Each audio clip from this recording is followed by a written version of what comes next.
E aí, beleza? Lendo a palavra bíblica do livro de Jeremias, leremos o capítulo 20. Senhor, aqui está a tua palavra, dá-me a compreensão necessária para vivê-la.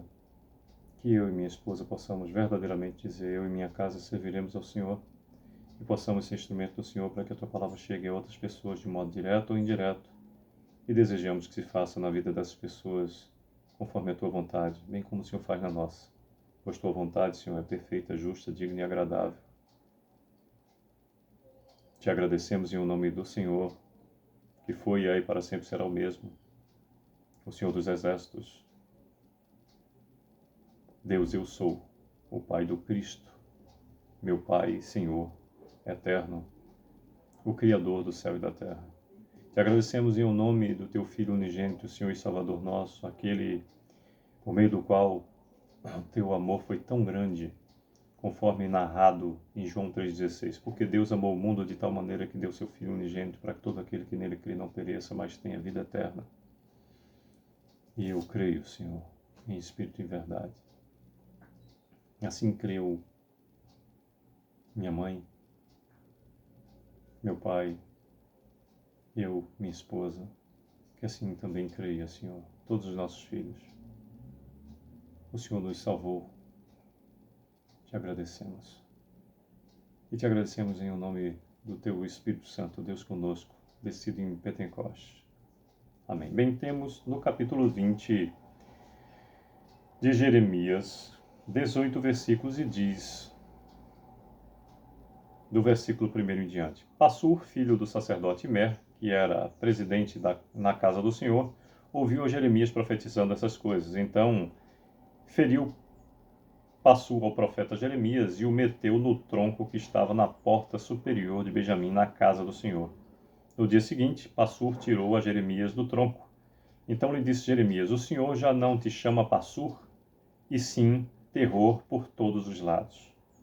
Pois assim diz o Senhor: Eis que te farei ser terror para ti mesmo e para todos os teus amigos. Estes cairão à espada de seus inimigos, e teus olhos o verão. Todo Judá entregarei nas mãos do rei da Babilônia. Este os levará presos à Babilônia e feri-los-á à espada. Também entreguei toda a riqueza dessa cidade, todo o fruto do seu trabalho e todas as suas coisas preciosas. Sim, todos os tesouros dos reis de Judá entregarei nas mãos de seus inimigos, os quais hão de saqueá-los, tomá-los e levá-los à Babilônia. E tu, Passur, e todos os moradores da tua casa ireis para o cativeiro. Irás à Babilônia, onde morrerás e serás sepultado, tu e todos os teus amigos, os quais profetizaste falsamente. Repetindo o 6º versículo, que nos diz: E tu, Passur, e todos os moradores da tua casa, ireis para o cativeiro, irás à Babilônia, onde morrerás e serás sepultado, tu e todos os teus amigos, os quais profetizastes falsamente.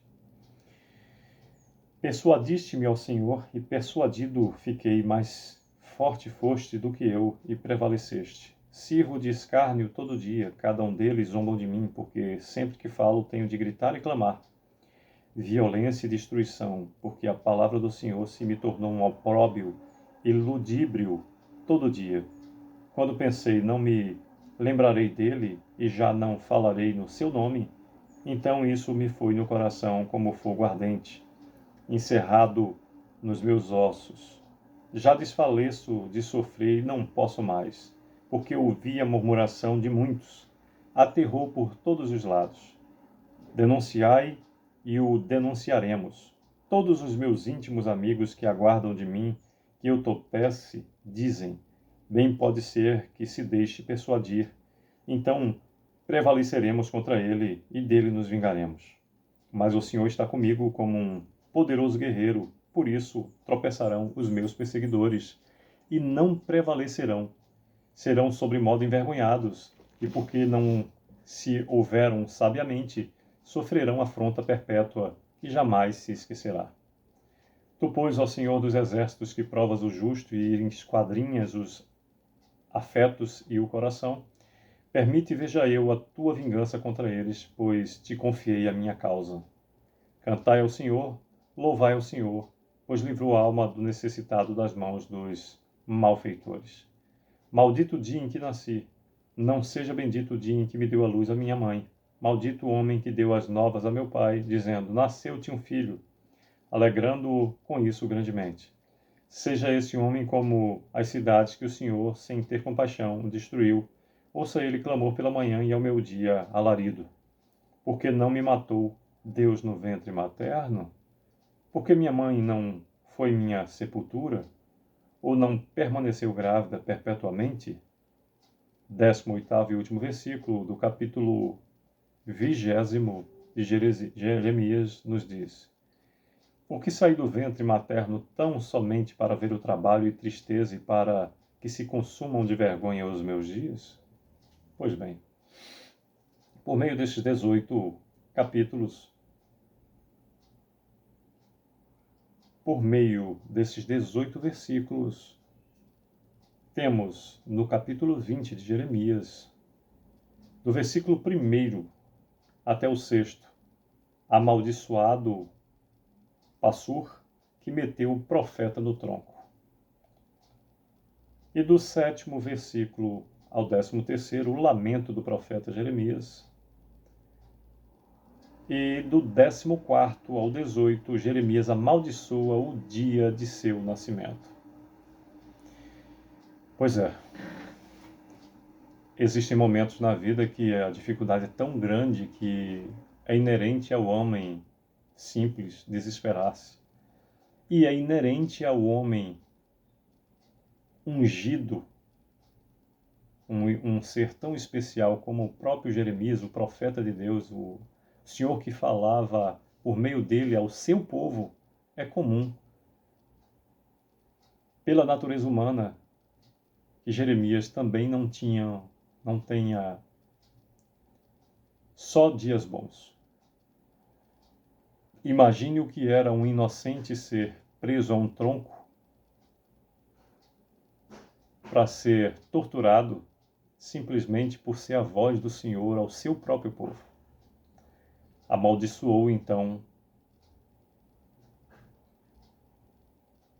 Passur, filho do sacerdote Imer, que era presidente na casa do Senhor.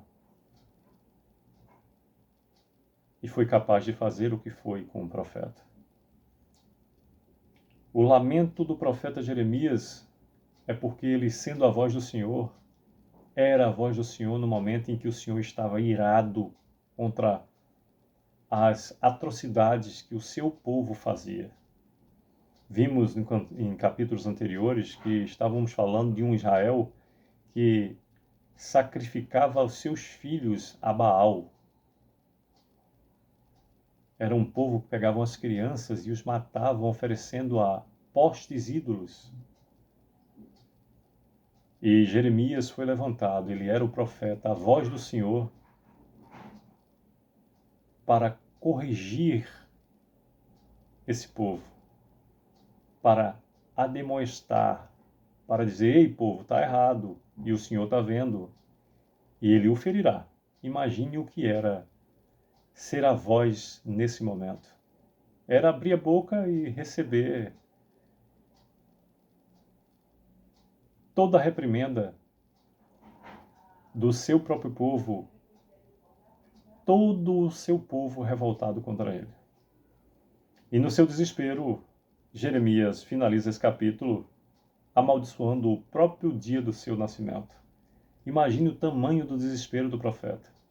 Imagina o que é ser a voz de Deus num momento como esse, onde Deus levantava sua pesada mão e, como é justo, antes avisava, dando todas as alternativas de arrependimento a um povo que insistia em fazer errado. Que dureza passou Jeremias, hein? É isso. Que Deus continue a nos abençoar, que possamos viver em meio ao amor, favor e poder do Senhor, exclusivamente conforme o seu propósito. Sucesso.